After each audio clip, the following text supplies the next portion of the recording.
Good morning. এখন আমি দাঁড়িয়ে আছি লাভা বাস স্ট্যান্ডে। এটা হচ্ছে আপাত শান্ত লাভা। যখনই আসি না কেন সত্যি আপাত শান্ত। একটা কনভেনশনাল প্লেসেও যেন অফবিটের সব কিছু গুণ এখানে বর্তমান আছে লাভাতে। প্রচণ্ড ঠান্ডা, পাইনের জঙ্গল, মেঘের খেলা। লাভাকে আপনি এভাবেই বর্ণনা করতে পারবেন। এবার আমার লাভা ভ্রমণে আসার অন্যতম কারণ লাভা একটা লাক্সারি হোমস্টের সন্ধান পেয়েছি, যেটা একদম বাজেট মূল্যে 1350 টাকা থেকে শুরু হচ্ছে সেখানে থাকা খাওয়া।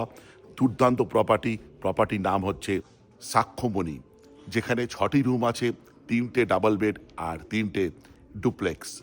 এই হোমস্টে থেকে কিছু ভ্যালি ভিউ আছে দুর্দান্ত, এবং সামনে একটা ভিউ পয়েন্ট আছে যেখান থেকে আপনি সিকিমের বিভিন্ন পাহাড়, নাথুলা বা কাঞ্চনজঙ্ঘা রেঞ্জের কিছু অংশ আপনি দেখতে পাবেন কোলাখাম এবং ন্যাওরা ভ্যালি। রুমগুলি আধুনিক মানের, গেস্টদের স্বাচ্ছন্দ্যের কথা মাথায় রেখেই তৈরি করা হয়েছে।